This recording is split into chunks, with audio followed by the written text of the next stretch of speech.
Ayun. Sige, start tayo guys. Now, quick question guys, before we start, mahilig akong gumawa ng analogies. So, start tayo. Quick question, how likely would a situation like this to happen, wherein a woman agrees to a man she just met to marry him? Like, 2 minutes ago lang sila nagkita, tapos yung lalaking to, biglang nag-propose. How likely would something like this happen? And how high is yung chance na mag-agree yung isang babae? Can you comment high chance kasi marupok si ate girl, or low chance kasi baka serial killer si kuya? Kindly comment your serious answer below. High chance or low chance? Sige, kasi babasahin ko eh. Alright. Ay, may zero. Zero, grabe. Kasi yung iba marurupok eh. Malay mo, nag-research pala si babae, di ba? Di natin alam. Prospecting 101 pala. Alright. So, sige, diretso tayo. Another situation is this one. Who has the higher chance of being allowed to borrow 100 pesos? Okay? So, sino yung makakahiram ng pera or 100 pesos sa inyo? Letter A, someone who's a complete stranger. Letter B, a college friend na long time na hindi na kayo nag-uusap. Who has the higher chance of you allowing to borrow 100 pesos? Letter A or letter B? Okay. Now, quick question sa inyo guys. Why? Bakit si letter B yung sagot? Or yung sagot nyo? I really want to know the possible reasons why you're answering letter B. Okay, may background, kilala yung tao, trust because of trust. Alright, goods, sige. Now guys, why did I share these scenarios? Kasi guys, these are the common mistakes of a business person, including me. When I was just starting out, masyado akong pushy na salesperson. Like, benta, benta, benta, benta, even without, establishing trust. Like, yung tipong para akong yung lalaki na I just met you, I will ask to marry you immediately. So ganun ako. Now, again, those scenarios describe why my business was unprofitable. 6 years ago, even actually 3 years ago, unprofitable siya. So, at that time, ito yung symptoms of what I was feeling when I was running businesses. Even sa mga clients, kasi hindi ko talaga alam ano yung pasikot-sikot. Number one, I was unsure of what's wrong as I was only getting low sales. Number one, low sales talaga. Bakit wala ako may nakukuha? Then next is I felt stuck and thinking na sobrang tindi ng competition or walang pera yung market or chosen market ko. Number three, problem is gastos ng ads and then little to no returns. Like, gastos ako ng gastos ng ads. Like, isipin nyo, um, umaabot, like, nag-start kami ng dropshipping, e-com, umaabot ng yung gasto namin ng 30K in a week. Tapos yung sale namin, balik sa amin 5K lang. 'Di ba? Ang galing namin, team palugi, hindi pa yaman. So, yun yung nangyayari sa amin. Now, another thing is I was giving a lot of freebies, promos to customers, but they still end up not buying again. So, in short, bigay ng freebie. Pag bumili sila ngayon, magbibigay ako ng freebie kasi feeling ko they will buy again and again. Kumbaga, hindi ko kinakalculate yung return on investment or return on capital. So, ayun, ang naging problema ko is paano yung recurring. Hindi ko alam paano ko ma-retain yung customer. So, ganun yung mga na feel ko when I was just starting out. So, sino yung nakaka-relate dito ng mga business people? Kindly, or even people na may kakilala na ganun yung nafe-feel. Guys, those symptoms that I've mentioned a while ago, those can also be applied in your freelance business if you guys are freelancers here. So sino yung mga ganong na feel? Kindly comment me or one, depende sa inyo, basta mag-comment kayo. All right, sige. Diretso tayo. Now, Do you want to know how I was able to solve those problems? Kindly comment 1 kung gusto nyong mag-start na tayo talaga. Kasi intro pa lang yun, guys. Intro pa lang yun. Meron pa tayong I think around 195 slides. Joke. Hindi, mabilis lang to, promise. Mabilis lang. So guys, what we're gonna be talking about tonight is the simple framework I use to 2x or 4x my business. And for context, for every dollar that I spend on ads, and even for my clients, if you guys have clients or freelancing clients, for every dollar that you spend, you get $4 in return. So, kumbaga, para siyang slot machine. Now, if there's a slot machine wherein maghuhulog kayo ng piso, tas balik sa inyo, 4 pesos, magkano yung i-invest nyo or magkano yung ilalaro nyo? Kindly comment kung ilan yung ilalagay nyong pera. Na in every 1 peso, may 4 pesos kayong balik. How much would you be willing to put in? Diba? Sobrang laki ng ilalagay nyo. Sky is the limit. Lahat ng pera nyo. Kasi nga, you know that it's gonna be returning you a lot. Diba? May balik sa inyo. As compared to spending $1 pero hindi kayo sure kung magkano yung balik sa inyo. So that's for context. So guys, ito yung topic outline natin. Ayokong ipa-complicate yung subject and I don't want you to be overwhelmed, pero ipapa-overwhelm ko pa rin siya. Ang ginawa ko, kasi nga, actually guys, quick context, no? Sobrang dami ng slides ko, tapos kailangan kong i-revise kanina kasi pinaliit ko siya. Dapat madami to madaming topic outline. But I decided to focus on these 5, which is number 1, what are the common and big mistakes of business owners? How to solve these mistakes? And why bother knowing this framework, how to use this framework, and what's one profitable brand that followed this framework? Sino yung excited dito? Kindly comment excited. Ayun, galing.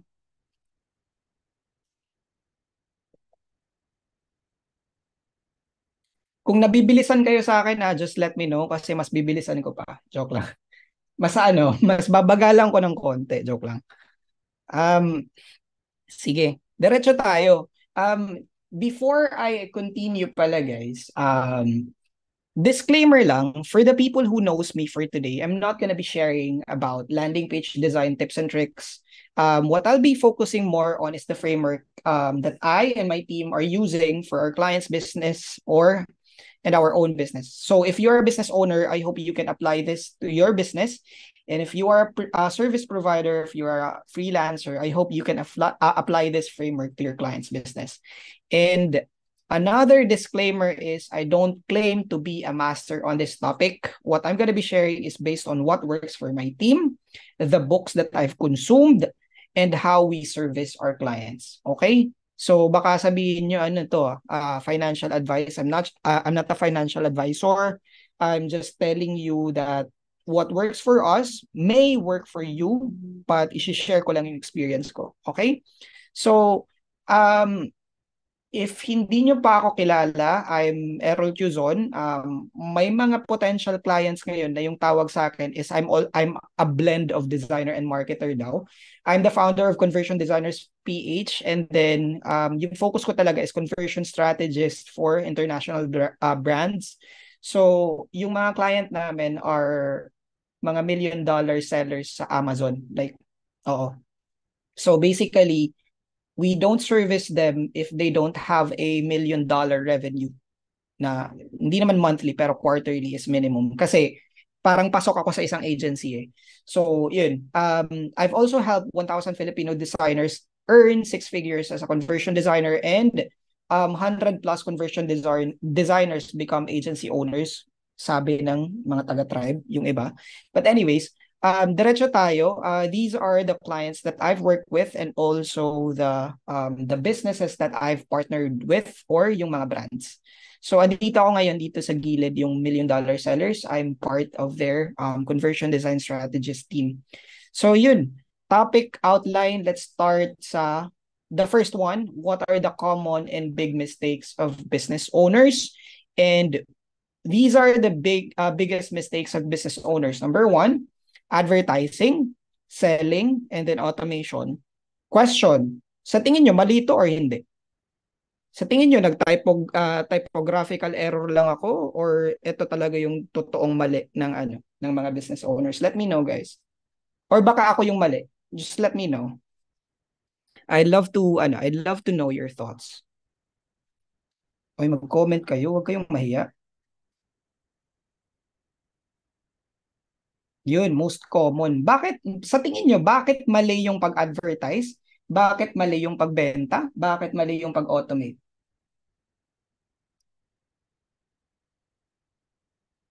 Hindi daw alam. Okay? Not fully utilizing.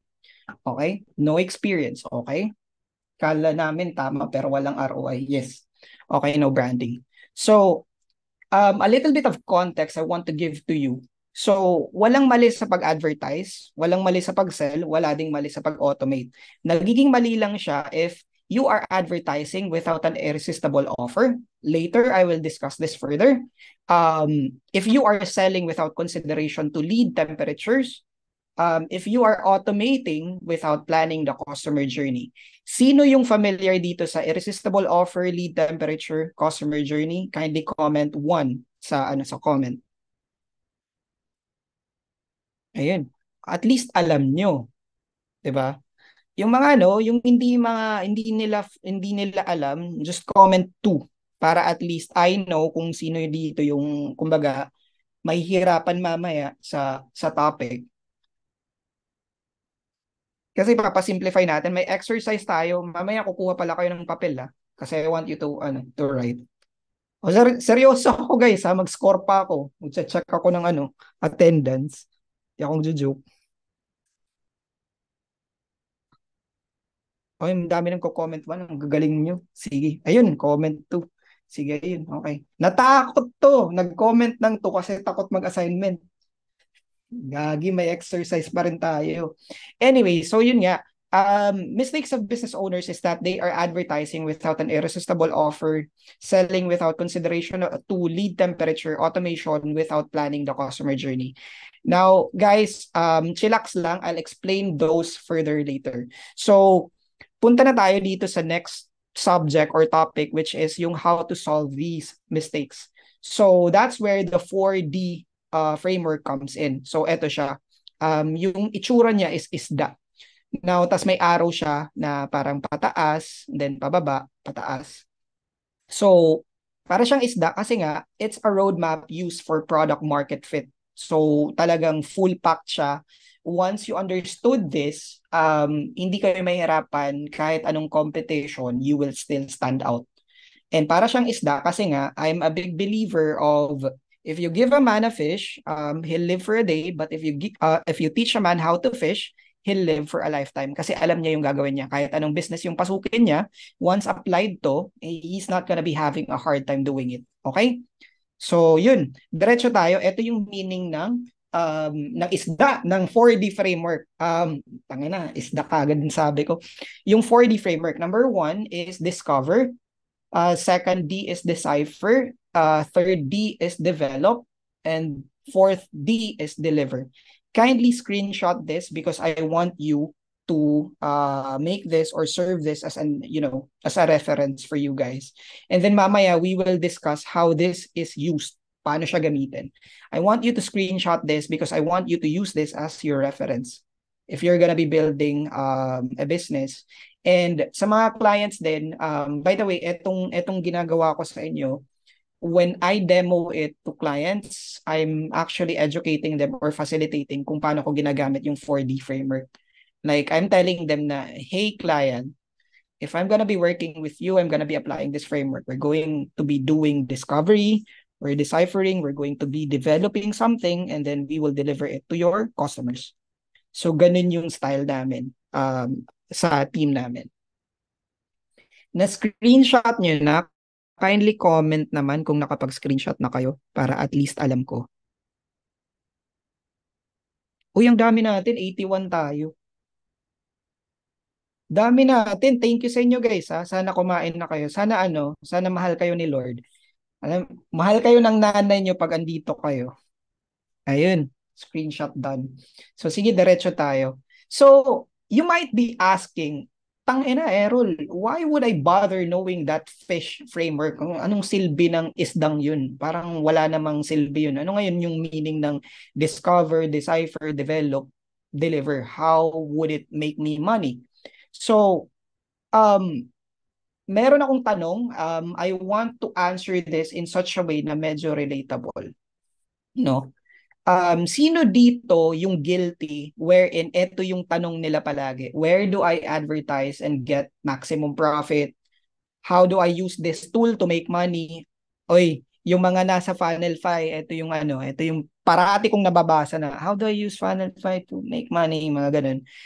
How many sections should my landing page have? Meron akong nakukuha mga tanong. Actually, may nakita akong tao na tanong ng tanong kung kailan gagamitin yung maraming section ng landing page versus sa maliit. Another is how many pages should my funnel have? And then, etong pinakamatindi. Ito talaga yung mga client na hindi ako nakikipagtrabaho. Pag tanungin ko, sino yung ideal target audience mo? Tapos yung sagot, I am targeting all people. Sino dito yung may narinig na ganito or nag-isip ng ganitong logic? Like, guys, let's be honest here. It's fine. I'm not judging anyone here. Ano lang talaga, I'm just gonna be sharing something later na mas magme-make sense sa inyo. Bakit I'm saying that these questions are somehow a bad practice, or this statement is somewhat a bad practice. So yun. Okay, sige. Diretso tayo. Now, I want to share a little bit of story, yung the case of the bad sandwich. This example is actually from Alex Hormozi. And if you know him, I've actually consumed all of his videos, podcast, books. I've read his books, I think 6 times now. $1 Million Offer, I think 10 times now, 6 times yung leads. But anyways, I'm gonna be teaching you kung ano yung pagka-absorb ko ng lessons niya. So he has this one story wherein yung tinawag niyang the case of the bad sandwich. Yung background story is there's a sandwich store and their sandwiches tasted really, really, really bad. Sobrang pangit ng lasa ng sandwich nila. And then the people who tried their sandwich are now telling other people how bad their sandwiches are. So ganun, nag-refer yung mga kumain sa kanila na, uy, tangina, wag kang kumain dyan kasi pangit yung lasa ng sandwich. So, ang tanong ko sa inyo, what should the sandwich owner do? Option 1, kailangan magbigay siya ng more flyers to spread more awareness how bad their sandwich is. Second, create a bunch of promotions to persuade people to buy. Isipin nyo, sinabi ko persuade. Hindi nga tinatawag na parang to encourage, persuade talaga. And then, of course, mass produce their bad sandwich. Or option 2, they need to find recipes online to recreate and test. They need to ask feedback from customers as to what they don't like. And number 3 is improve the sandwich according to customers' feedback. So, ang question dito, sa tingin niyo, ano yung dapat gawin ng sandwich owner? Option 1 or option 2? Kindly comment down. Ang gagaling. Ang gagaling yung mag-answer. May activity tayo. 100% score. Alright, 2. So guys, I want you to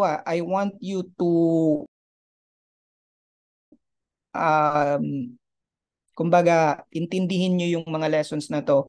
I'm trying to simplify this because kahit ganito lang kasimple siya, these are the common mistakes of most business owners and even freelancers. Hindi nila magets to. Like say for example, yung mga advertisers, they would really force other people to sell or to do advertising kahit pangit yung product ng client nila. And practically saying, that's you as a sandwich owner choosing option 1. So, yun lang. I like every time na feeling nyo pushy kayo, I want you to remember that situation, yung sandwich story. You don't want to do the option 1, you always want to do the option 2. Okay? So, option 2 is the most sensible answer, but most business owners are doing the option 1. What do I mean by that?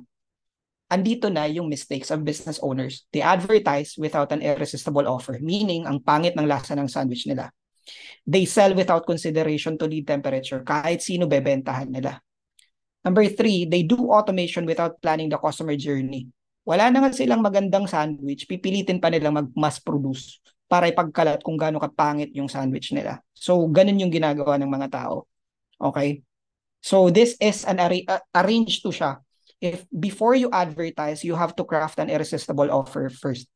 Before you sell to a lot of people, kailangan yung i-consider si lead temperature.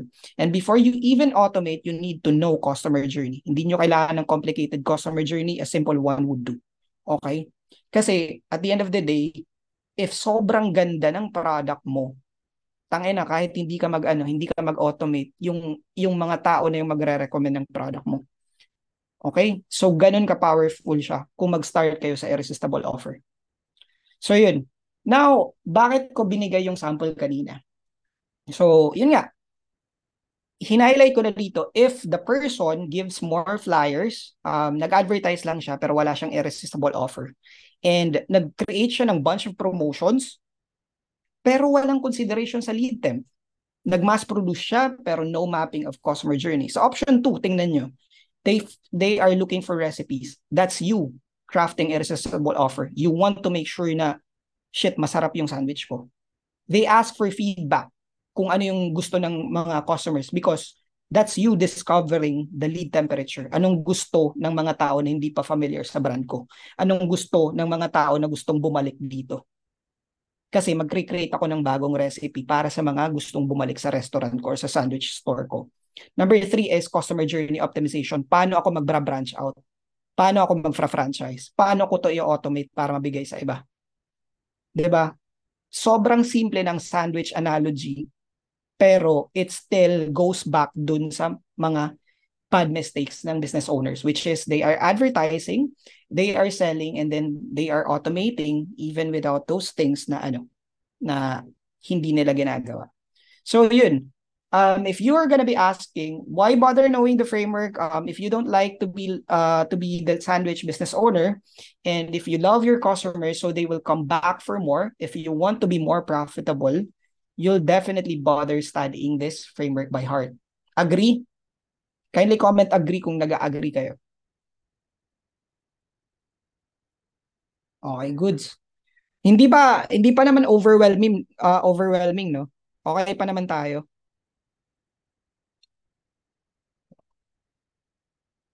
Kaya pa, okay. Kaya pa. Sige. Sige kasi ako hindi na. Kaya nagtatanong ako kasi hindi ko na kaya. Joke lang. Sige. Kaya pa ng brain cells. Okay. Wala pa tayo sa sa, ano yun? Basta wala pa tayo sa part na yun. Oriel, ano nga yun? Sa exciting part, tama. Ano yun? Term na yun. Tanga na yun. Anyways, so yun. You might be asking how to use this framework. So, before tayo mag-discuss paano ginagamit yung framework, I want to discuss irresistible offer first, lead temperature, and then customer journey. Okay? So, start tayo sa irresistible offer. Now, ang sabi ni Alex Hormozi, an irresistible offer daw is a strategic structuring of your products, services, where the value of your offer far exceeds the cost to access the value. So the offer is too good and you'd feel stupid saying no. And to be able to pull this off, the key is to understand your customers' wants and needs. Sino nakaintindi dito? Kasi ako hindi. Hindi ko naintindihan. Seryoso, hindi ko yan naintindihan dati. Like, umamin na lang kayo. Ako hindi ko kasi naintindihan to. Kahit ngayon nga parang nahirapan pa rin akong intindihin to. Okay, mag-comment kayo. Ang mga nakaintindi, comment 1. Ang mga hindi nakaintindi, comment 2. Kasi ako magko-comment ako ng 2. Kasi hanggang ngayon, hindi ko pa rin siya maintindihan. Like, seryoso. Hindi ko siya maintindihan, pero kung ina-apply ko na, mas nagigets ko. Okay? So, according to Alex Hormozi, meron siyang tinatawag na value equation wherein sa taas daw, may dream outcome times likelihood of achievement. Sa baba is time delay, tapos times efforts and sacrifice. You as the marketer or the business owner, ang goal mo is pataasin yung dream outcome or getting the chance of that achieving the goal. And then yung efforts or time delay, kailangan pababain. Like, ang logic dun is, i-lower mo yung risk, pataasin mo yung, yung assurance na makukuha niya yung gusto niya. Okay? So, ulitin ko lang anything na risky sa isang tao, kailangan paliitin. Anything na magagaranty or ma-assure siya, pataasin. Yun lang. Like, ganun lang. Ganun yung irresistible offer. Ang mga guarantees or assurance, pataasin. Ang mga risk or anything na risky sa kanila, paliitin or pababain. Ganun lang. Yan yung irresistible offer. Yung kanina na sinabi na it needs to far exceed the cost. Yun lang talaga yun. Papataasin yung assurance or guarantee, papaliitin yung risk. Okay? So, ganun lang. Now, in other words, an irresistible offer should help customers to get their goal as quickly as possible and as risk-free as possible. So, eto, example natin. Now, example, ang dream outcome mo is you want to buy... Uy, ano yun? Wala. Uy, pakimute naman. Nabigla ako. Tangina. Ano na ka? Uy, sino yun? Grabe yan. Nagulat ako. Uy, nagdi-discuss lang ako dito. Yung kung atakihin sa puso. Grabe kayo. Okay, ulit tayo ulit. Bloopers tayo dito. But anyways, so yun nga. Example, dream outcome is I want to buy a walking pad from Shopee. Then sa Shop 1, wala silang reviews. And then the item will be shipped from China. And then they also ask for an upfront payment, tapos yung price niya is 16,000. Sa Shop 2, may 5,000 na 5-star reviews, and then yung stock nila is on hand within Manila lang. And then they also allow cash on delivery, and then yung price 19,000. Question dito, anong shop yung bibilhan nyo? Shop 1 or Shop 2? Be honest, guys. Bakit? Bakit, guys? Bakit? Mabilis, di ba? So, di ba yung sabi ko kanina, if you're gonna be crafting an irresistible offer, kailangan pataasin nyo yung assurance or guarantee na makukuha nila while lowering the risk. Sipin nyo, yung efforts and sacrifice, hindi nila maririsk yung pera nila upfront. So, yung ginawa, cash on delivery. Yan yung reason bakit gumagana yung cash on delivery dito sa Pilipinas. Yung time delay, we prefer people who have a stock on hand kasi gusto natin ng mabilis as quickly as possible. And then at the same time, likelihood of achievement. Hindi tayo bibili sa walang testimonial or review. We want to ensure that other people experienced it. And dito sinasabi na kung meron kang magandang offer, price doesn't matter. Kasi di ba yung sabi ng iba, naku, ang barat nila, ganun. No, actually, pangit lang offer mo. Yun yung totoo. There's no such thing as price objection if you know how to craft an irresistible offer. Just like the example that I showed you. Okay? Guys, I'm always studying how big companies are doing it. Like even Shopee, even Lazada. Why our culture is like this? Why we prefer stocks on hand, cash on delivery? Kasi it's part of irresistible offer. Like kaya ako sinabi kanina, I've read 100 million offers 10 times because I'm a stupid person and I prefer studying something over and over again up until na parang snap gets ko siya. Like ganito yung example. That's why kahit may 3,000 na may 3,000 na gap, we would still choose Shop 2 for the very reason na shit, cash on delivery, wala akong i-risk na pera. Yung stock nila on hand, alam ko mabilis. Tapos kung sakali may sira, I could just call them. Kasi dito lang sa Manila, may 5,000 5-star reviews pa, 5,000 pa. As compared sa Shop 1, tangina na sa China, hindi mo maintindihan, 'di ba? So that's how you would craft an irresistible offer. That's example 1. Example 2. Now, ito yung mga common, kaya madami yung mahilig sa mga slimming pills and then yung mga slimming tea, slimming coffee and shit. Because there are people na sinasabi, I want to lose 2 kilograms of weight fast So my ex will regret leaving me. May hugot, no? So eto, likelihood of achievement, sa method 1, natural yung mag-workout ka, yung mag-workout ka and shit. So ang gagawin mo is you need discipline. Number 1, you need a fitness coach. You need to diet. You need cardio and strength training. Mag-weightlifting ka. And then yung time delay dito is the fastest result would take 3 months minimum. Minimum yun na. Kung nag-follow ka, minimum 3 months or 100 days. Efforts and sacrifice, every fucking day, you have to work out. You have to do 10,000 steps. And then 3 times a week, you will do 2 hours of workout. And then you will only eat 1,500 daily calories. Magka-count ka, titimbangin mo yung pagkain mo. The price is only 10,000 pesos. Including na yun yung coach, yung gym, yung mga pagkain, groceries and stuff. Method 1, natural. Now, we might say na doon ako sa natural. Oo, kaya nga marami pa rin tayong mataba kasi gusto natin ng natural, di ba? Anyways, it's not true. But anyways, method 2, medication. Likelihood of achievement, FDA approved and 1,000 people na testimonial. Tapos andyan pa si Catherine Bernardo nag-endorse.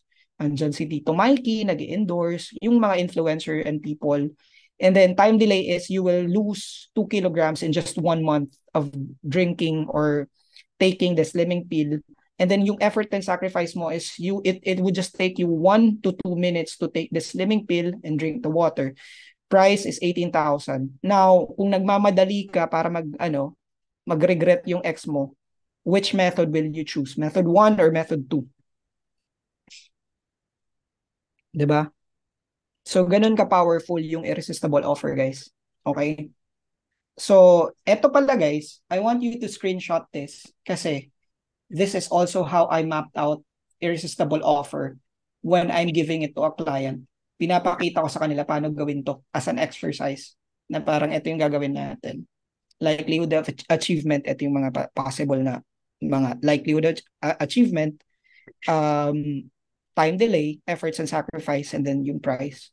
So ganito yung ginagawa naming exercise. So essentially, what I did is I simplified the value equation into a tabular form. So ganun yung itsura niya. Okay? Guys, so far, do you consider this discussion valuable so far? Kindly comment 1 kung valuable sa inyo.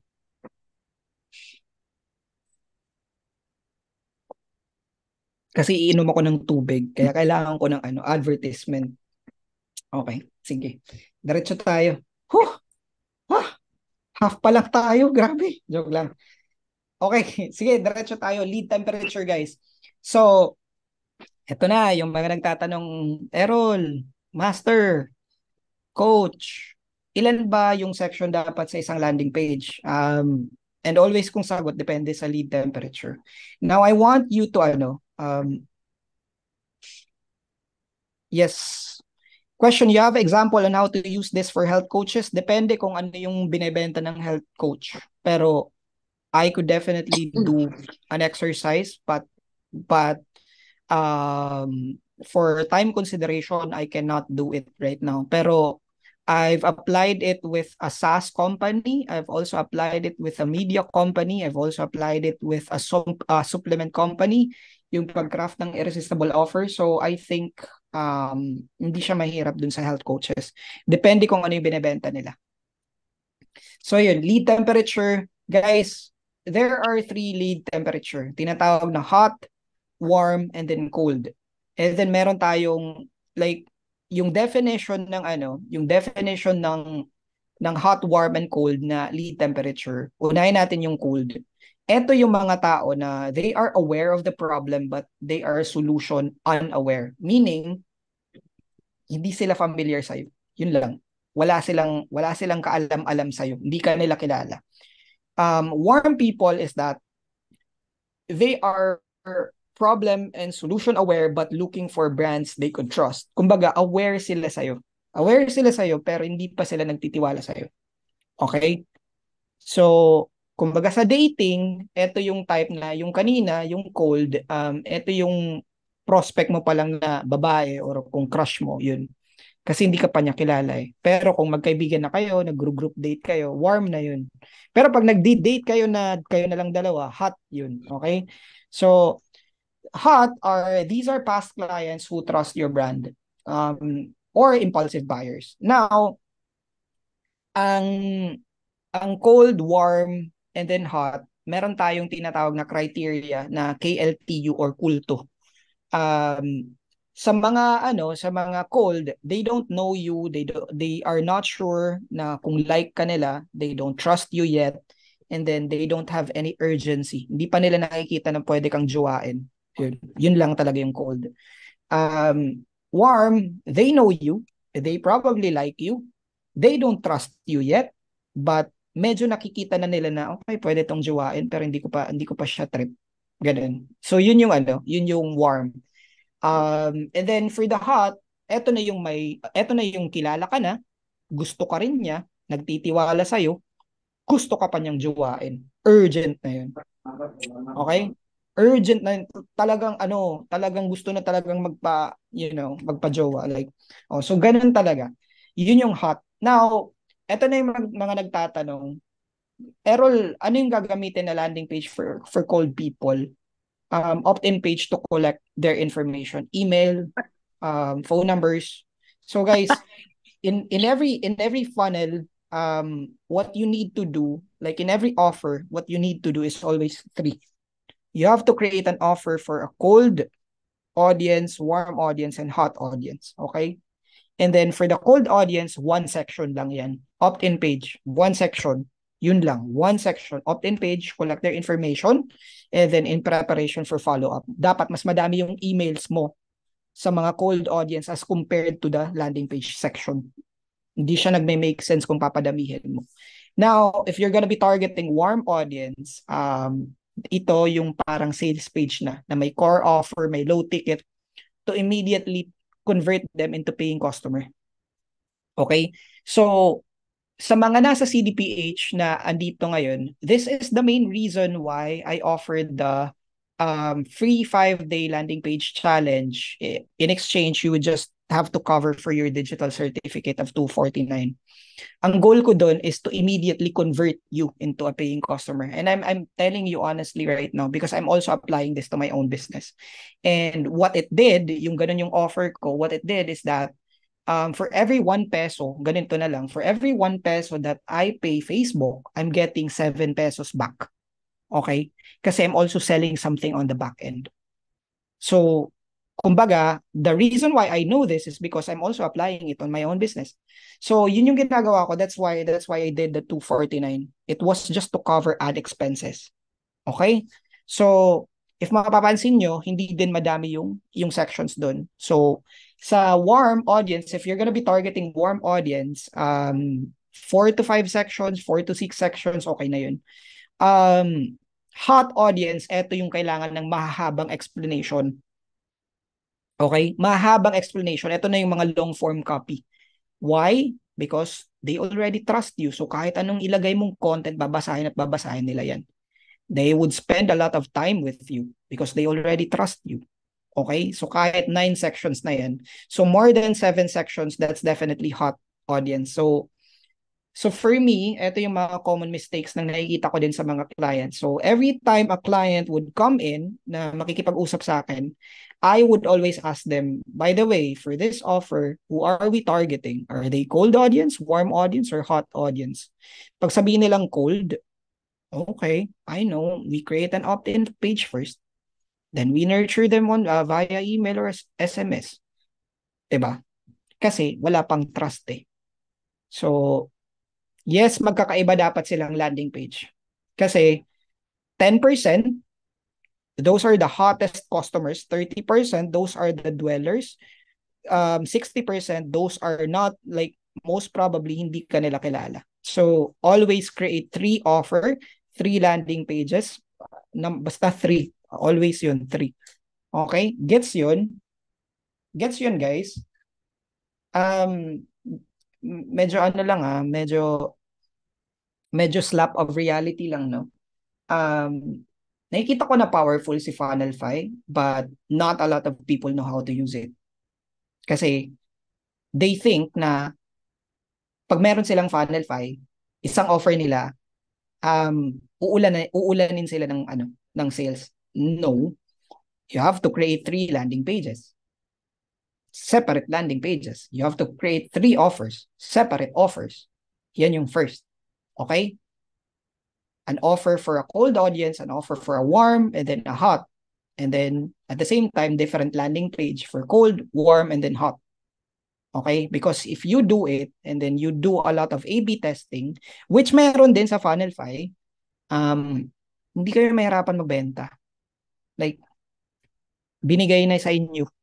Yung paggamit na lang yung problema. Okay? So, ganun yung ginagawa. And then, by the way, sa mga nagla-landing page dito, I just gave you a formula on how to charge more. Kasi, if you're gonna be offering landing page, you're gonna be doing 3 landing page minimum. Wala pa yun yung A/B test. Diba? Kasi, meron for cold, meron for warm, meron for hot. And then, ang ginagawa ko, kasi gago ako, I create multiple offers. Bakit? Para marami din yung landing page na gagawin ko. So for every client, I give them 3 to 4 offer ideas for each lead temperature. Kasi 3 times 3 to 4, 3 times 3, meron akong 9 landing page. For every landing page, I charge around $1,500.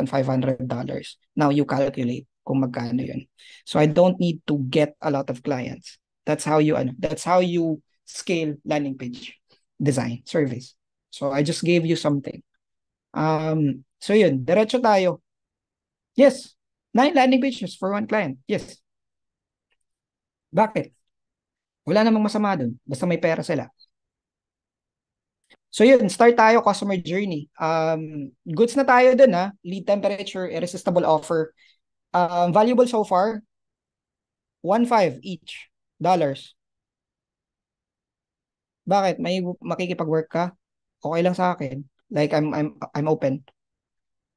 Bali po, A/B test the 3 times landing. Yes, oo. Nag-A/B test din. Pero, kailangan mo rin i-categorize yung A/B test na gagawin mo. There are A/B tests na for cold audience, there are also A/B tests for warm audience, and there are also A/B tests for hot audience. And sometimes, nag-iiba-iba sila ng platform. For the copy, para sa akin, ikaw na lang na landing page designer yung mag-provide. May ChatGPT naman. Do not make it difficult for them.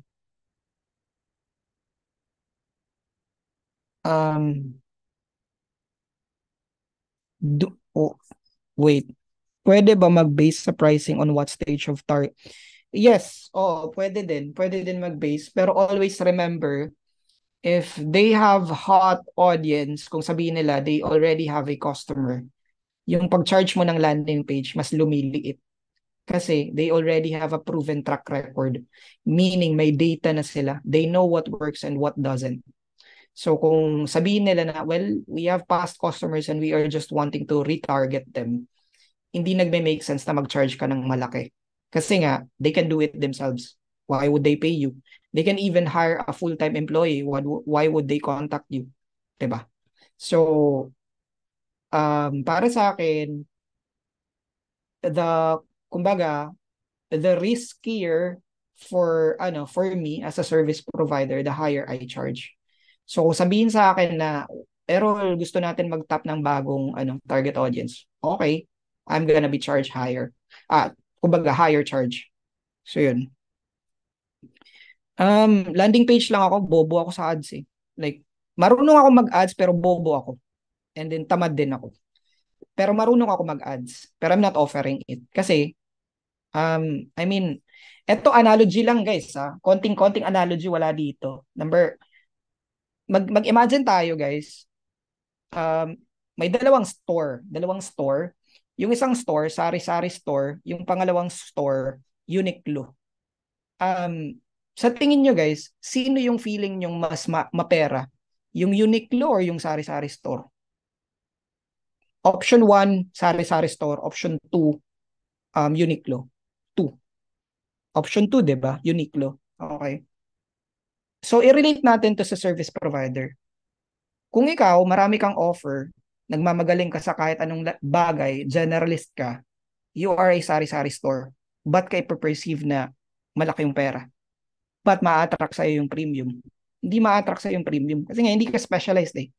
Pero, kung yung positioning mo is unique look ka, as in, one store ka lang kumbaga clothing store ka lang, say for example sa amin, landing page lang talaga, what the client would say is, tangina, kahit balibalik ta rin yung landing page, alam niya to.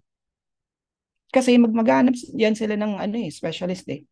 So, sino dito yung gustong maging sari-sari store? I'm not stepping on anyone's shoes here. I'm just being honest. And kumbaga, I respect other people who are sari-sari store, pero I want you to have this, notion, like, gusto nyong ma-perceive as sari-sari store or Uniqlo? Yun lang naman talaga. Like, yun lang naman talaga eh. 'Di ba? Yes. Landing page lang talaga. Like, ever since. Oh.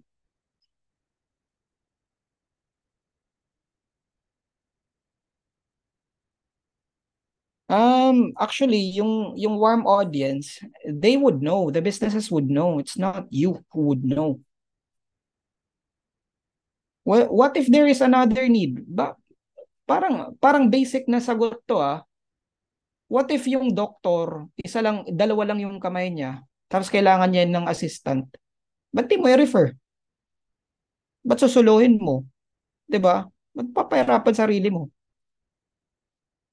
Pwede ka namang mag-ano eh. Pwede ka namang mag-refer ng iba eh. Paano kung may need? Refer mo. 'Di ba? Nakatulong ka na. Pag humingi ka ng referral fee, may pera ka ba? I mean, guys, come on. Like, hindi masama tumulong sa iba. Okay lang yan. Mag-refer kayo. If you cannot do it, refer. Bakit? Aabot at abot yung time na sila din yung magre-refer sa'yo. Reciprocity will win. Ganun lang. Magbigay ka, it will come back in return. Ganyan yung karma. Pag maging madamot ka, magiging madamot din yung mundo sa'yo. So, might as well give. And that's also the reason why I'm revealing these things. Like, wala akong pake kung maging competitor ko kayo. Okay lang. Yeah, kung gusto mong matempt ka kasi gusto mong maging sari-sari store, go ahead. Okay lang 'yun. Pero kung gusto mong maging Uniqlo, ito yung pinakamahirap. You have to choose one path. And 'yun lang. 'Yun lang talaga. Okay? Uy, nadi-derail na tayo, nababad trip na yung iba. So start tayo sa customer journey. Gets pa naman no yung dalawa kanina, yung irresistible offer and then yung lead temperature. Okay? Sige. So, sa customer journey, guys, actually, AIDA. Oh, AIDA. Always remember this acronym, AIDA. There is always 4 stages in a customer journey. Awareness, interest, desire, action. Yun lang. 4 stages of customer journey. Kasi di ba yung iba, pag nagfa-funnel map out sila, sobrang complicated. May if else pa. If a person goes here, this will happen. Parang ganun, tangina, hindi naman, like, bakit nyo papahirapan sarili nyo? Apat lang naman yan eh. 'Di ba?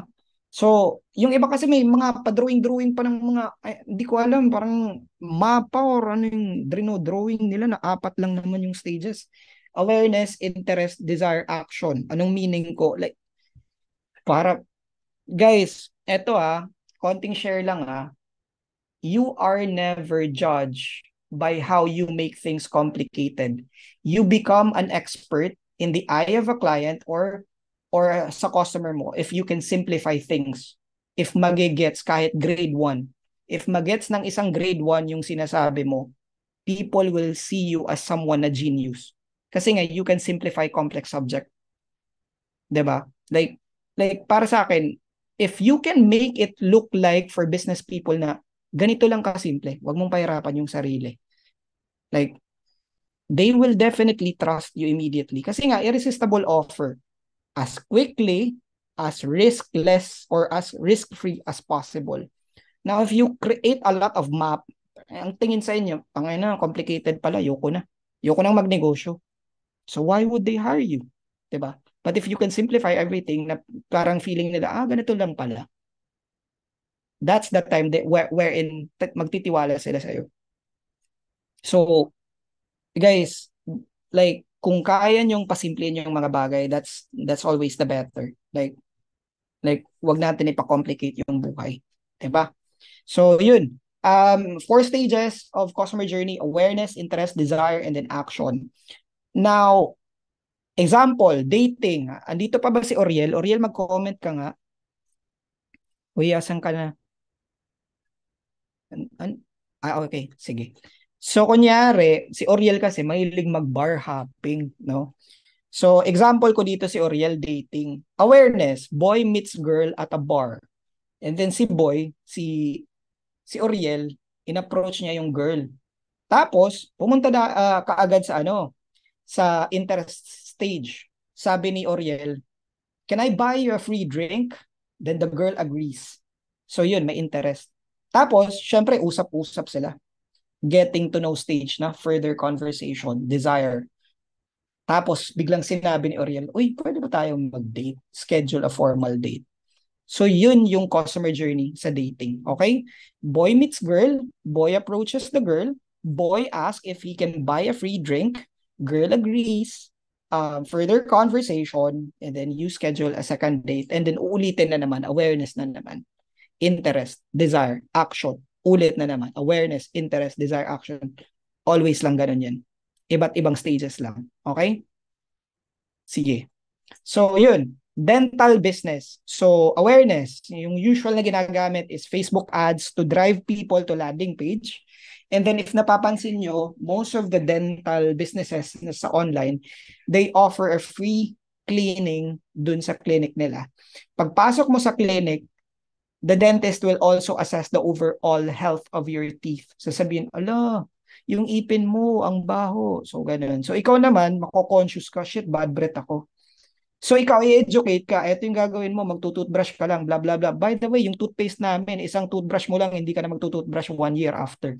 So, ikaw, nagka-desire ka, mag-schedule ka ng appointment. So, ganun yung style nila. And then, uulitin yan. Hala, ang ipin mo, ganito, dapat magpa-braces ka. Hala, ganito, magpapasta ka. So, paulit-ulit yan. Awareness, interest, desire, action.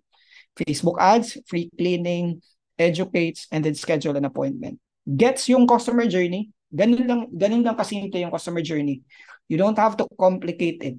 Basta magets yung irresistible offer, lead temperature, customer journey is just, parang a walk in the park.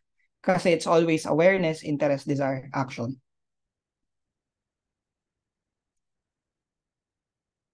Um,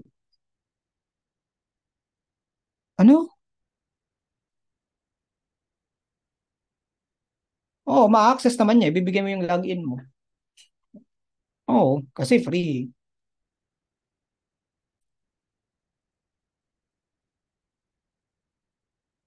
Hmm. Oh, kung ibibigay mo yung login mo, ma-access niya. Pero kung hindi, I mean, ma-visit niya, pero hindi niya owned. Oh, hindi niya ma-own kasi nga ikaw yung may-ari, ikaw yung may login. Pero pag ibigay mo yung login, wala na. Change password niya yun. So anyway, sige, diretso tayo. So gamitin na natin yung framework, guys. So ganito yung gagawin. We start first sa discover. Guys, ilista nyo to, sobrang haba ng questions, but yung questions na to, guys, you would just have to ask this to your client as well or to your business. Like, kailangan nyo lang talaga sagutin. Sobrang dami to. Sobrang dami.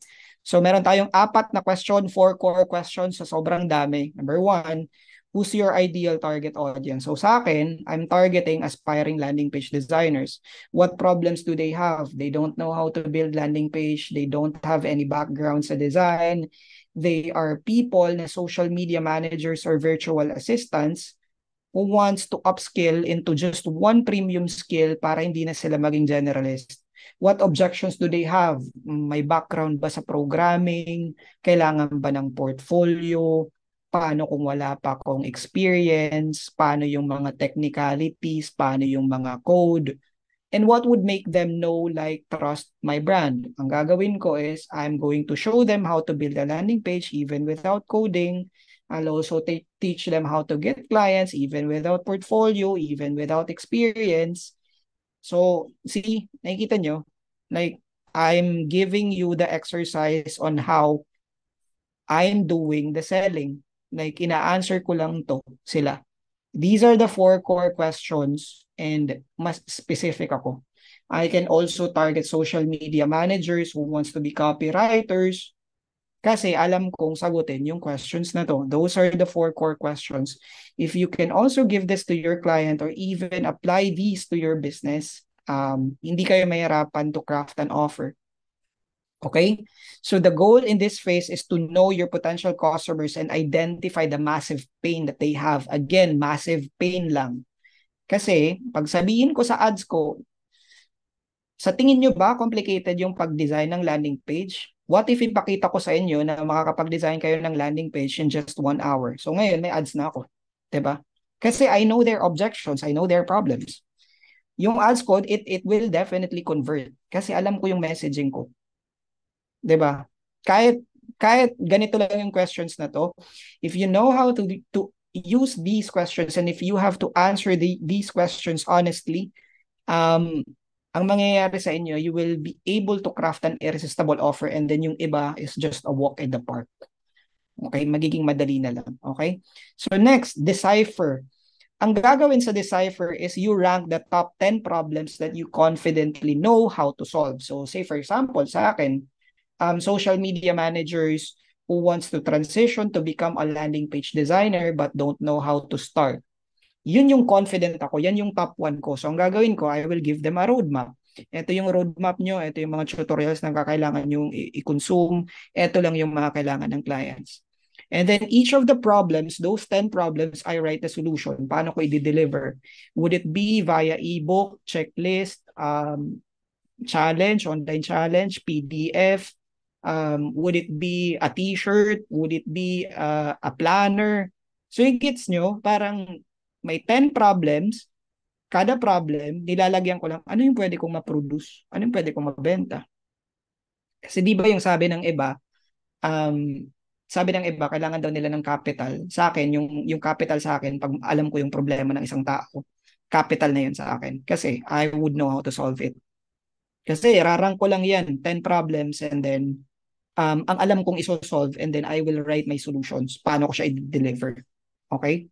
Just like sa inyo, if you research or if you search me on Funnelfy, I ask one question, super specific question. What's the one problem that you have na paggamit ng Funnelfy and stuff? Those questions, I immediately rank them. And yung pag-rank ko, na-identify ko na yung kailangan nyo is this topic right now. Okay? Yun yung that's the reason why I'm sharing this with you.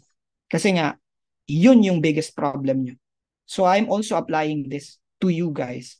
I did discovery, I asked question, I deciphered, ranked those 10 problems, and then I came up with a solution which is to conduct this webinar. And then yun, nag-develop ako ng slides. Ito yung slides ko, develop. Wala, develop lang. Develop on how you can package your service product that will solve the customer's problems. So para sa akin, webinar, 1 hour, 2 hours, okay na yun. So yun, the goal is to be able to know what are the deliverables that will be given to your customers. So I did develop and then deliver. Wala. Yun, nag-deliver na ako. I'm delivering the content right now to you guys. So, gets ba yung paggamit ng 4D framework? Kindly comment gets para makainom ako ng tubig. Pero guys, seryoso, na-appreciate nyo naman, no? Yung 4D framework. Di ba simple lang siya?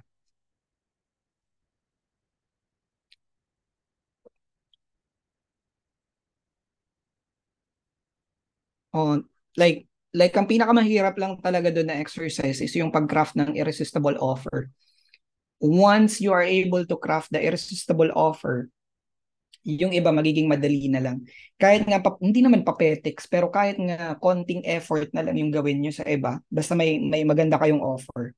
Like, goods na goods yun. Like, isipin nyo guys ha, yung ads namin sa 5 days challenge, di ba dapat magte-test kami every week? Ngayon, nagte-test kami ng ads every 3 weeks lang. Kasi, change lang namin yung messaging eh, tas alam namin gumagana siya. Tapos even our ad creative is somehow targeted kasi nga alam namin yung irresistible offer, alam namin yung pain point. So parang na-map out talaga. So ganun siya. And then even sa mga clients, I have this one trial client wherein I showed him the 4D framework and then in-apply namin siya. Kasi nga, ang pangit ng landing page niya. Ang ginawa ko, I offered the free trial and then after 1 week of implementing it, yung yung bagong product launch niya na launch niya was able to get the $1,200 mark in just 1 day. So, ganun ka powerful if you know how to craft irresistible offer and then you apply the 4D framework. So, hopefully ma-apply niyo talaga to. So, yun guys. Next tayo, last topic. What's the one profitable brand that followed this framework? So, meron tinatawag na Lumin. Bro Ariel, gusto ko yung skincare na to by the way. Dati pa akong nangangarap ng Lumin na product. So ayun, it's a men's skincare solutions kasi I've been targeted. Tapos ito yung skincare sila for men, specifically for guys like us. Tapos ito yung value equation o for hacking natin, simplified version. So ang dream outcome na gusto ng mga target audience ng tawag nito ng Lumen is get rid of dark circles kasi ako meron akong dark circles and then may breakouts din ako kahit dito meron ako breakouts as this is ruining my confidence. So pag may pimple talaga feeling ko ako Rudolph the Red-Nosed Reindeer. So yun, yung likelihood of achievement, no product that's specific for man and not a lot of men are doing this. So sa akin kasi, medyo nahahassle ako pag nakikita ko yung wife ko na parang, ang dami ng binibili niya, ang dami yung gagawin, may mga ritual pa sa umaga, may ritual pa sa gabi. Parang napapagod ako. Yung likelihood of achievement ko, parang kakapagod siya. So, ang time delay naman is naku, hindi ko pa alam kung ano yung skin type ko. So, kailangan ko pang mag-research what product to use, anong gagamitin ko, ano yung mga formulation ng isang tawag nito, skincare product na kailangan kong aralin, ano yung bawal sa akin ng mga compound and shit. Tapos, yung efforts and sacrifice, yun nga, complicated skincare, finding product to fit my skin type kasi hindi ko alam. And then, for me, dahil dun sa pag-trial and error na yun, it's gonna be a waste of money if it's not fit for my skin type. And I've already encountered this wherein I bought something, yung isang sunscreen, tapos talaga, parang nangati yung dito ko. So para sa akin, tangina sayang yung pera ko. So kasi hindi siya fit sa skin type ko. So ang ginawa ng Lumen is that yung solution nila is likelihood for achievement is tinarget nila for men with any skin type. Like, ginawa nilang flexible. Huwag ka nang mag-isip. Any skin type, goods to. Tapos hindi pa sila nakontento. Papadamihan namin ng reviews. Marami yung influencers. Tapos, di ba sabi ko kanina, napapagod ako kaka-research. So, ang ginawa nila, nagpa-quiz sila. So, answer this, and then we will give you the product na fit doon sa answer mo, sa quiz namin. So, the quiz is for them to identify the skin type. Kasi alam mo yung symptoms mo, pero you don't know what skin type that is. Alam mo lang yung symptoms mo. So ngayon, nagpa-quiz sila kung ano yung skin type and then personalized skincare bundle. Yan yung binigay nila. Free trial yun na. Tapos, ang sabi lang nila, you will just wash your face in the morning and at night only. And yun lang. Wala kayong gagawin na iba. Wash your freaking face in the morning and in the evening. Yun lang. Then, personalized skincare bundle. Kasi free trial based on answer siya. So, kunyari, yung sa akin, sagot ako ng 10 question, tapos yung binigay sa akin, padating pa lang, nalaman ko na considered akong sensitive and then oily skin. So, yun. So, ngayon ko palang nalaman na ganun pala akong skin type, tapos yung ibibigay sa akin na product is good for those skin type. So ngayon parang shit, na-convince ako, parang okay, alam ko na yung skin type ko. So yun yung ginawa nila. 'Di ba? Sobrang galing ng ginawa nila. It's a free trial based on your answers. And na-feel ko na parang shit, custom sa akin, para sa akin talaga yung product. So ngayon, kahit hindi pa dumadating, feeling ko magsusubscribe ako monthly. Okay? So yun. And then ang ginawa nila is lead temp nila. For the cold audience, what they do is that they offer the quiz for free trial. And then for the warm audience, meron silang 15% cashback na landing page. And then, yung hot nila is they offer the $80 monthly subscription wherein hindi mo na kailangan mamroblema na magiging out of stock sa mall yung bibilin mong product kasi nga they will send it to you monthly without you even thinking na pag maubos na yung product mo may dadating. Okay? So, yun yung ginawa nila.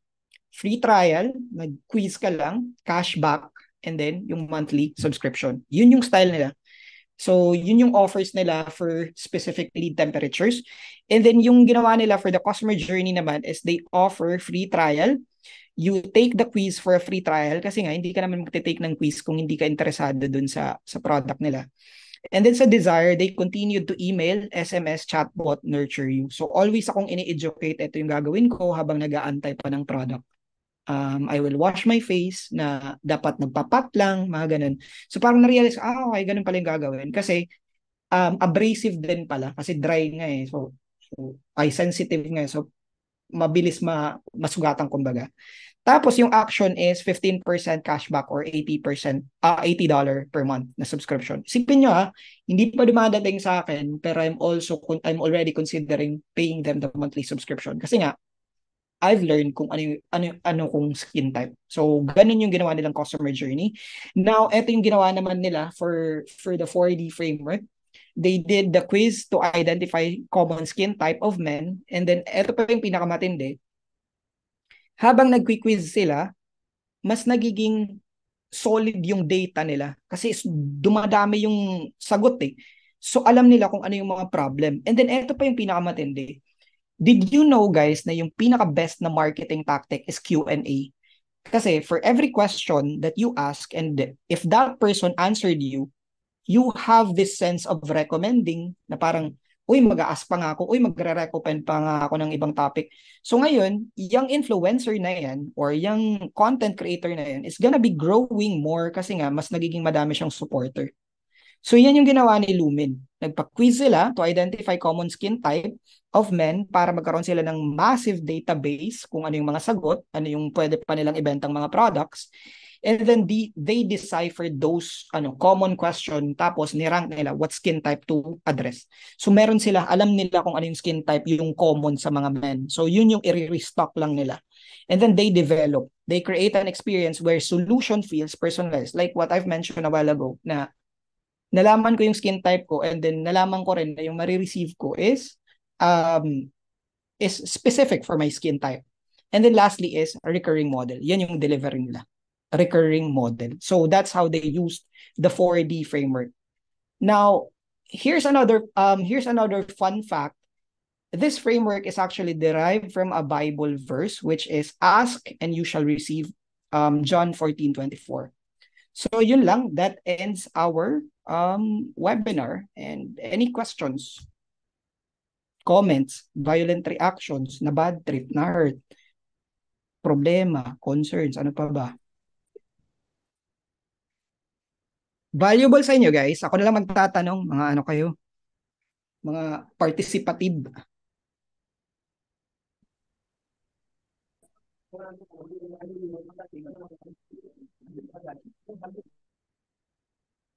Oo naman, dapat valuable tayo, valuable lang. Okay. So yun guys, any questions before we proceed? May part 2 tayo, joke lang. Ako bro, yung take away ko doon is literally you need to have a good offer, not just a good offer but an irresistible offer. Kasi I've been selling multiple products for a very long time, and that's actually the reason why I am where I am today, is because I know how to position the product.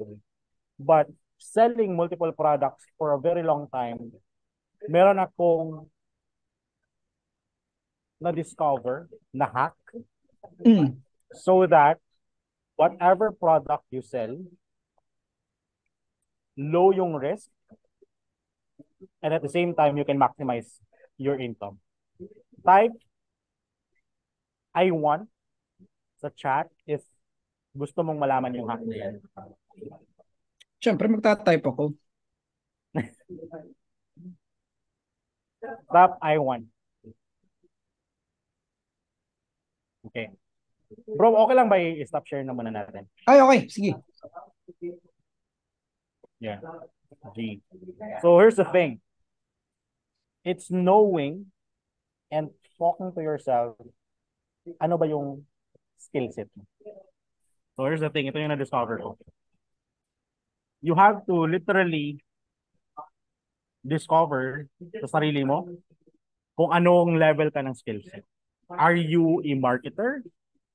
Or are you a business owner? If both, well, yan yung tinatawag na ikaw na yung pinagpala sa lahat. But most of us are not, right? It's either you're a marketer or a business owner. So ito siya. If hindi ka business or if hindi ka marketer, but you wanted to be a business owner, all you have to do is to do your due diligence. Ibig sabihin, if you want to build a real estate business, look for the winning property. Don't sell multiple properties. Look for winning properties. If you are in the e-com field, do the product research. Look for that winning item. If you're an insurance agent, look for that specific product that you can specialize. Kasi kahit hindi ka marketer, if you have a very good offer to put on the table, kahit pikitan mo yung mata mo sa pagmamarket online, leads you naturally. Your offer becomes a magnet for you to make money 24/7, 365. I've been doing this for more than 15 years. And that has been my observation for a very long time. So you really have to kailangan mong i-real talk yung sarili mo. Are you a business owner or a marketer? However, if you have the gift to market like me,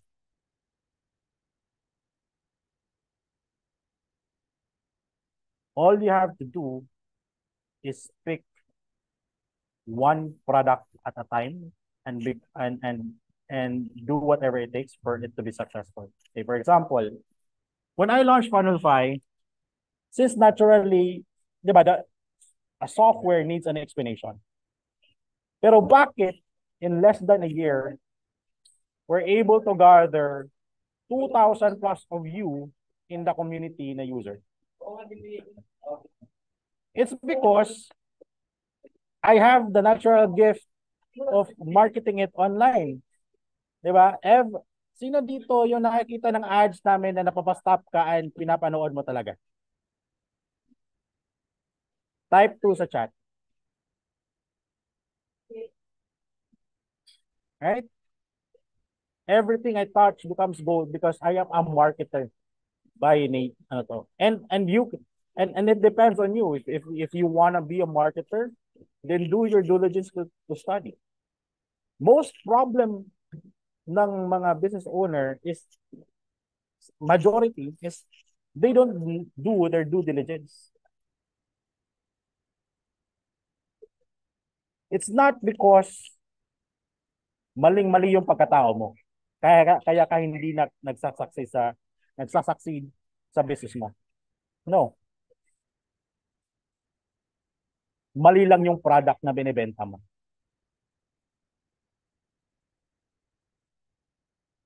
So if you start questioning yourself if you are really good,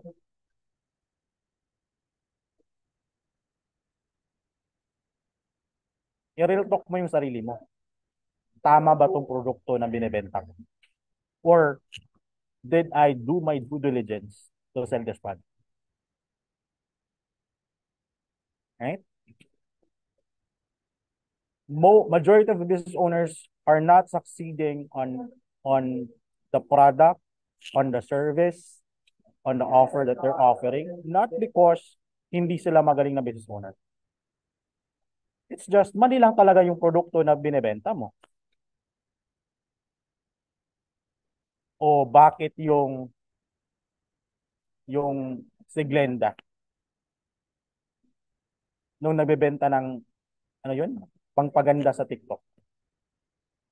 Meron ba siyang magandang sales process? Meron ba siyang magandang ads? It's just she has a very good product.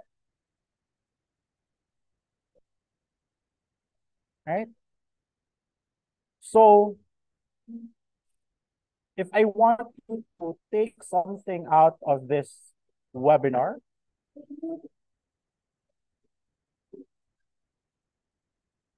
is start asking yourself, am I selling the right product?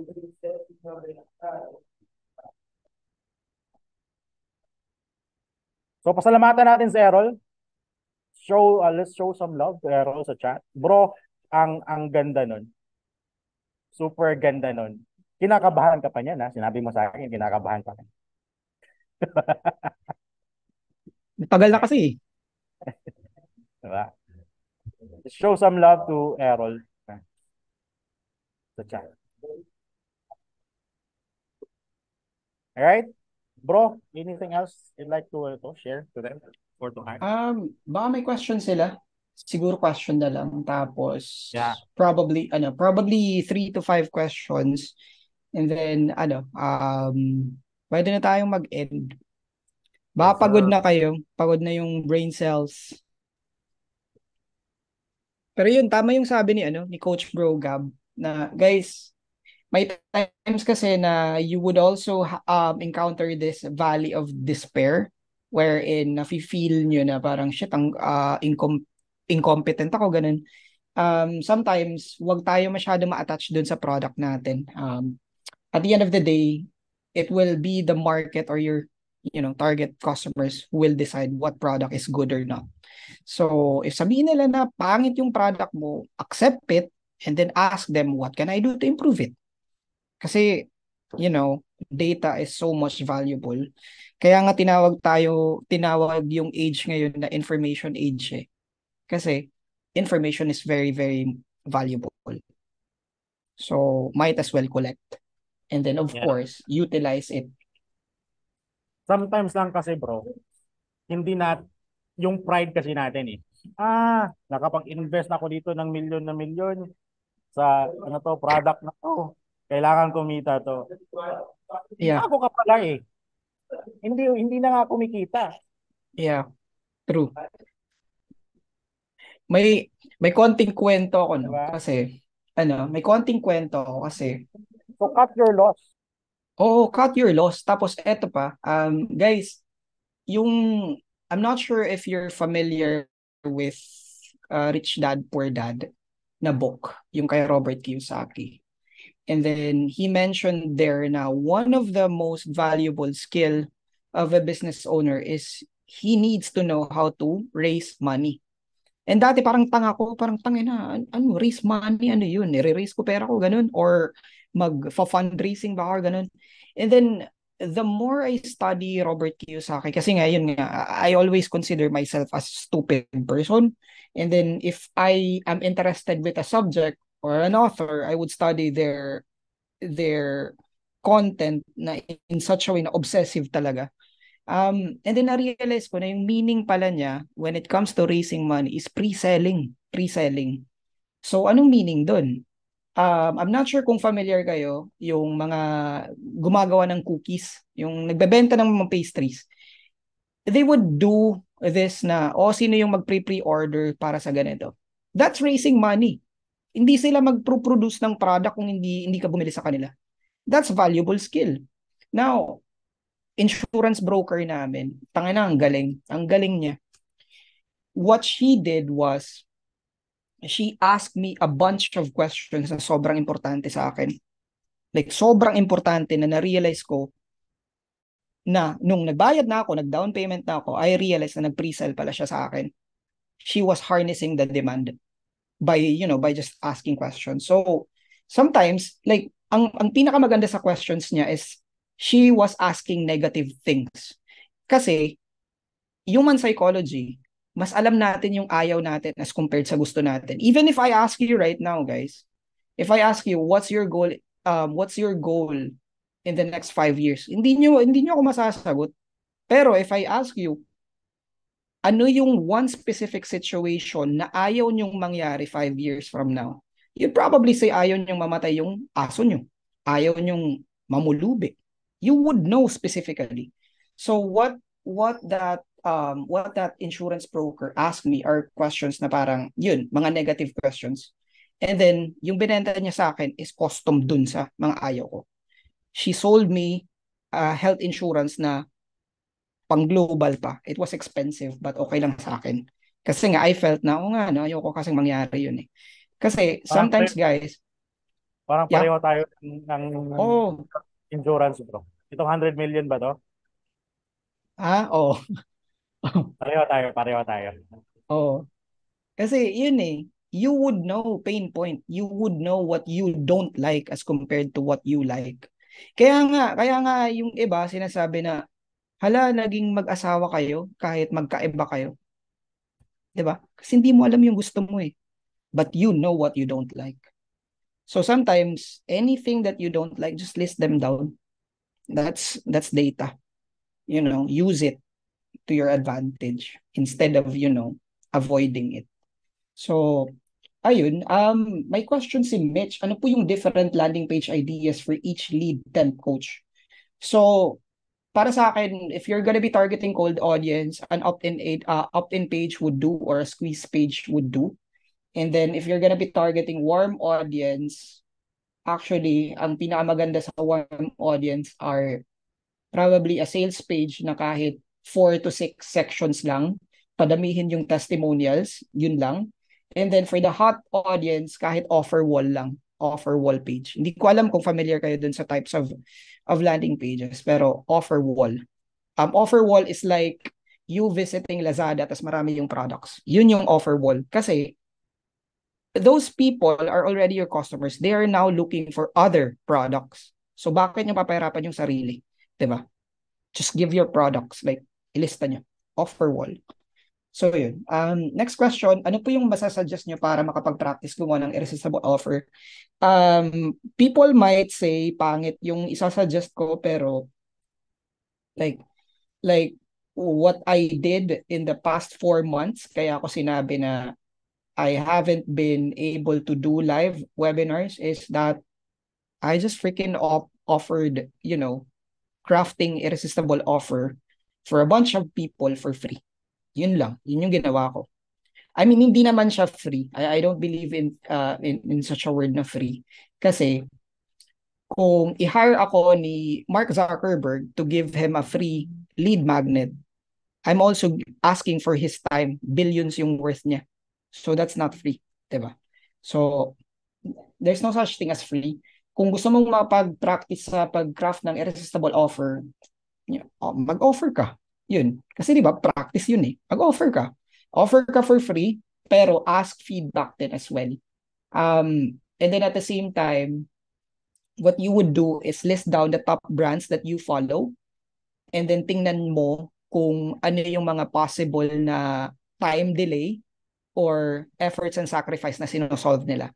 Because if you identify those brands kung ano yung mga sinosolve nila, for some reason, nakaka-develop yung mata mo na parang, okay, ganito yung ginagawa nila. Psychological manipulation and stuff.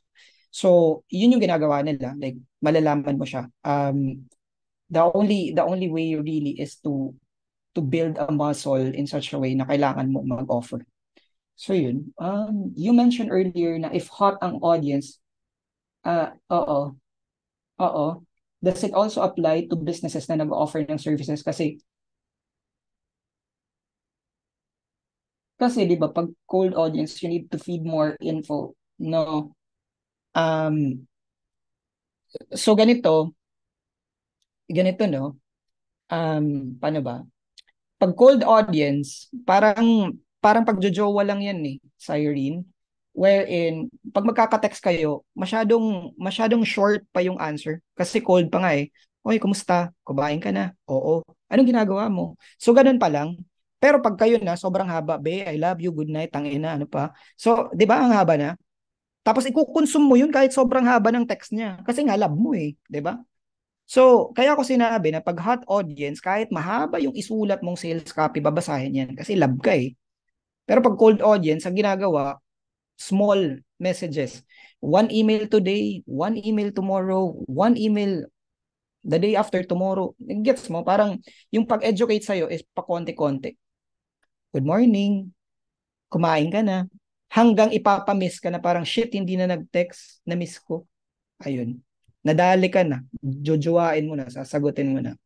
Pero I mean, you have to observe these small things in such a way that it's persuasion.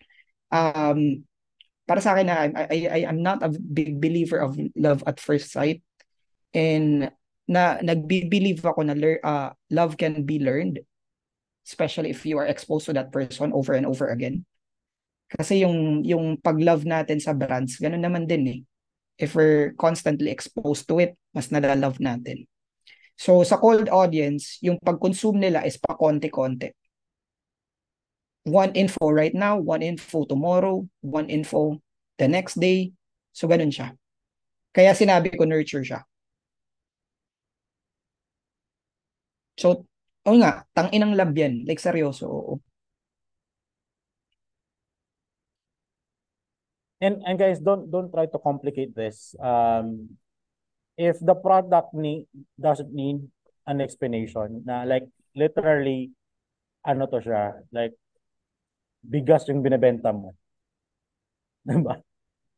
Does it make sense, guys, na if hindi naman kailangan ng ano to, ng need explanation for the product or service that you're offering, just keep it Mm. simple.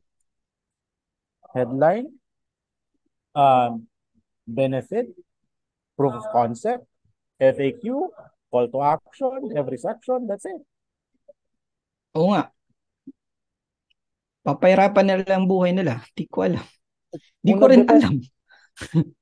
di ba?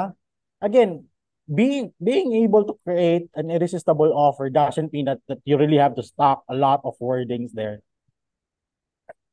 All right? Just by having the right product to the right market and show it to them at the right time, simplihan mo lang.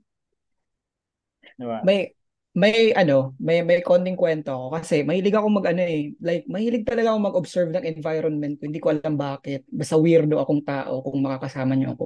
Um, nagkasabay kami ng pamangkin ko sa Dunkin Donut. Tapos I'm not sure kung makikita niyo yun, pero hindi ko alam kung dito lang sa Tacloban. Pero sa Dunkin Donut dito sa Robinsons, na-weirdohan talaga ako kasi meron sila, dun sa may cashier, meron silang parang signage. Tapos sabi ko, tangina, ang ganda ng offer nila. Kasi yung offer nila nakalagay doon, if we don't give you a receipt, you will get a donut for free. So parang, oh, di ba? Hindi siya complicated. Sobrang simple lang. Konting box lang. Nakalagay, if we don't give you a receipt, you get a donut for free. So para sa amin, tangina, mag-collect tayo ng resibo. Pag hindi sila magbigay, magbibigyan tayo ng free donut. Ang nangyari, nag-recur kami. Bumibili kami always Dunkin Donut. Kasi, ina-expect namin, sana bobo yung cashier para hindi kami bigyan ng resibo, para may free donut. When in reality, protocol pala nila na palaging may resibo. So talo kami. Kumbaga, sila nagkakaroon ng maraming pera. So that's how you craft an irresistible offer. Again, sobrang weirdo ko lang talaga para makapansin ng ganyan. Yeah, and also part of creating an irresistible offer na hack din is like yung naming the product. Like Mm. literally naming the product. Say for example, I was working with Herbalife for ano to, for a long time. And then yung sabi nila 21 days challenge. Yun yung ano eh, yun yung offer nila. 21 days na challenge na pack. Nag-Herbalife ako bro, kaya alam ko yan. So what I did is I created a landing page and then I just name it na um lose two lose 4 pounds in just 2 weeks. without Mm. changing diet, without blah, blah, blah, blah. By just framing or naming it, kaya basahin niyo yung book ni Alex Hormozy na $100 million na offer. Ang dami niyong mapupulot doon. Yes. I also did this with yung bulalo ko na cafe before na nag-viral in Mindanao. So we specialize in yung kalabaw na bulalo. So since ayaw ng iba ng ayaw ng iba ng kalabaw. So what we did is libre tilaw. So yung Tagalog ng libre tilaw is free taste. So nag-viral yun siya sa sa region namin. And then every time na since we are so confident of our yung ino-offer namin, pinapatikim talaga namin sa kanila. And then what happens after they taste it? Right? Bayad na yan eh. Mahihiya na yan. Mahihiya mag-walk out. And ito pa, with Funnel Fry also. What happened? Majority of you here sign up with Funnel Fry not because of probably yung yes, totally mag-amin. But I'm pretty sure nakita nyo yung risk reversal namin. Yes? Ano yung risk reversal namin? Sinong nakaka-familiarize ng risk reversal namin? Sabi namin sa risk reversal namin is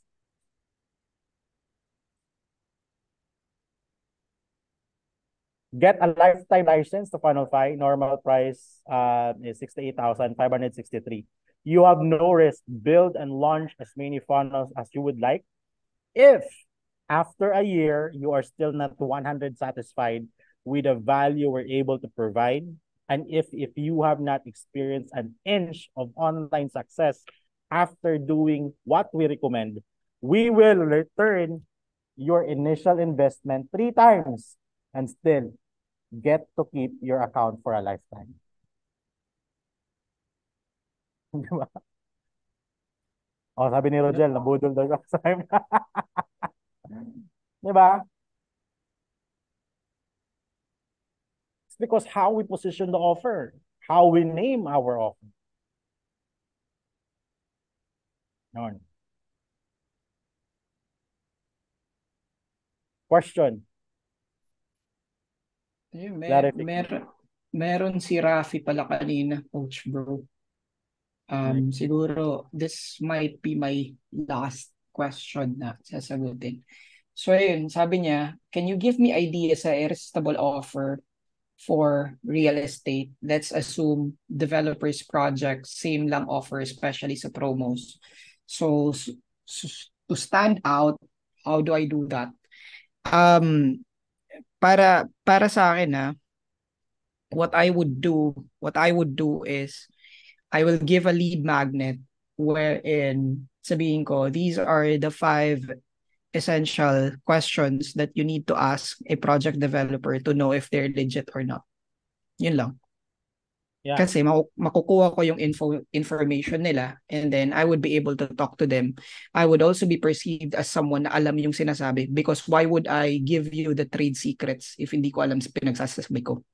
So ngayon, ang mangyayari, your competitors are gonna be looked at as someone na lower than you. Sorry. Chinkitan is here. Ay! Wait.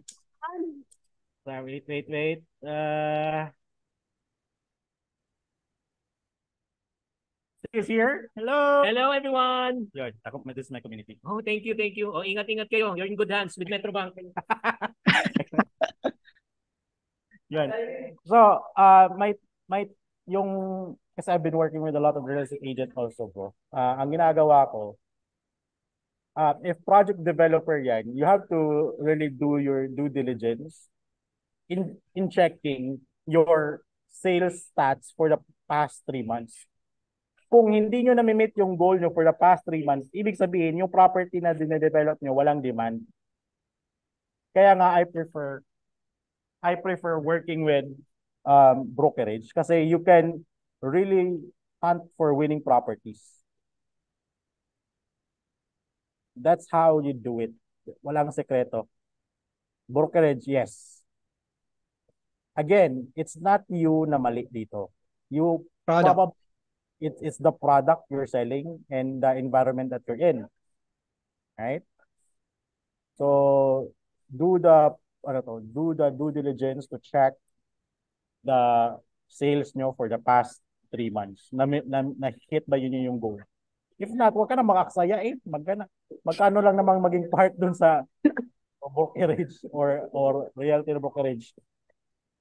Huwag ka na mag-aksaya dyan. Kahit gumastos ka pa ng 1,000 per day sa ads niyan. Kung yung property na yan, wala na talagang bumibili, hindi nyo na-meet yung quota nyo, huwag ka nang magmagaling na i-market yan. Wala na nga bumibili eh. Diba? That's it. That's basically it. Sa MLM, ito pa yung mga MLM. Ang problema nyo sa mga MLM na to, you try to sell everything. When you create your campaign, gulong-gulo yung tao, ano ba yung ino-offer nyo? Business opportunity ba o yung sabon na binibenta mo? Pinaghahalo mo, different audience yan. So you have to decide what would you like to focus on? Business opportunity or product selling?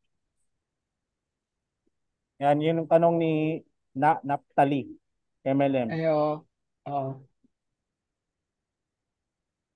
That offer food supplement. Sirs, can you teach me to do that offer in that food supplement? I wanna know. Hindi ko gets test. Punta ka sa punta ka sa tawag nito. Punta ka sa ClickBank. Mag-search ka ng mga supplement doon, mag-affiliate ka kung sino yung may pinakamataas na sales, yun yung ibenta mo. Gagana yan. Kopyahin mo na lang yung landing page nila doon kasi ClickFunnels lang naman yun eh. So, i-duplicate mo na lang yun.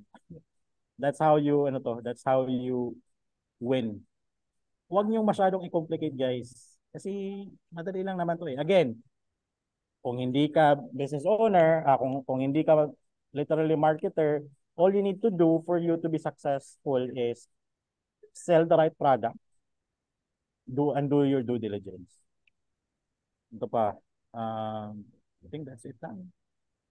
Yun, si Sir Chinky, yes, we're working, I'm working with Chinky also right now. I will tell you the story about that, paano ko siya na-attract by also creating an irresistible offer. Soon na yun. Gusto niyo ba na mag-guest si Chinky Tan sa community natin? And probably in person also. Yun.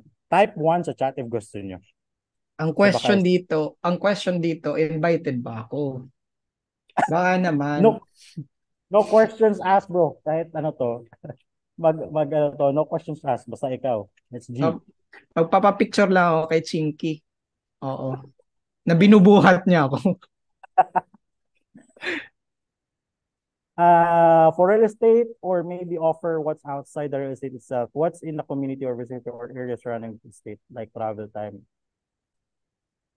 Kanina yan, siguro yung yung pag-check ng demand. Ano pong mga suggested niche who are most likely in need of a landing page aside from e-commerce business or e-commerce business owner, Coach Harold? Ako na lang sumagot nito. Sige, ikaw na lang. If yung business kailangan ng leads, definitely kailangan ng landing page.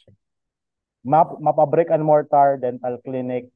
Guys, if you wanna sell landing page for dental clinic, that's easy. Yun yung tinatawag namin way back in 2015, the easy 50K. Clinic, dental clinic, lawyers, CPAs, coaches. Diba? Marami. For coffee po, kaya ni sir, since it's saturated market. Okay. For coffee,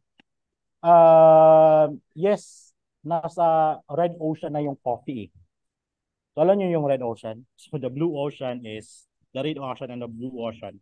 So, the blue ocean is, ito yung mga emerging na mga product na you can na to. Na merong USP, unique selling proposition, proven na merong market demand, and then hindi masyadong saturated. Yung mga new technology. yung red ocean na ano to na mga product like coffee, ang dami na. What you can do with coffee is yun, bundle strategy. E-com pa lang yun din eh. So probably buy one sachet of coffee, you take 10 mugs. Oh, ganun.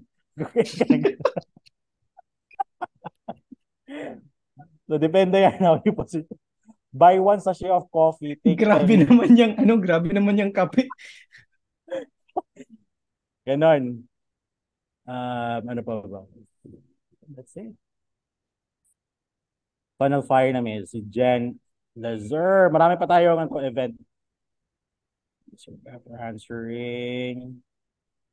Magpapa-event na kami guys. Kasi ang hirap na itong sa Zoom eh. Ang dami nyo hindi napapakita ng mukha. So magpapa-event na kami ng live para pwede ko kayong purutin ng nail cutter pag hindi kayo nakikita. Anything else? How many of you learn a lot sa session na type me sa chat? Right? And yon. And marami pa tayong upcoming na mga events. So bro, I think that's it. Maraming salamat for showing, for giving tons of value. By the way, si Errol he has a team. For those of you na hindi magaling maggawa ng funnel, wag na kayong magmagaling. Contact niyo na lang si Errol. Huwag niyo hirapan yung sarili niyo, guys. Contact niyo na lang yung team na kasi gumagawa yan sila. May reply po ba ito for your post? Depende. Sir Gab, pwede ba ulit mag-avail ng lifetime? Yes. Kumuha ka ng 10 na lifetime access. Right. Guys, for those of you again na feeling nyo wala talaga kayong talent sa pagde-design, like shit.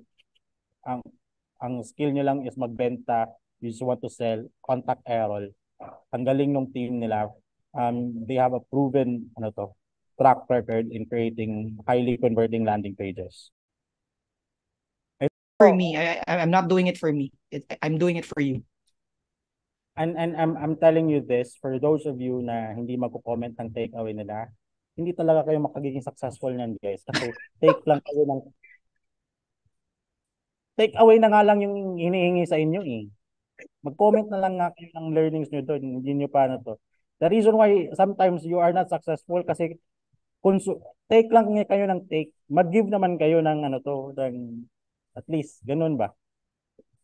Alright? So I'm expecting itong 76 na to, minus me, 74. Pag hindi yan umabot ng 74 na takeaways, magsisindi talaga ako ng katol para sa inyo. Ila-live mo ba? Sisindi ako ng itim na kandila. Diba?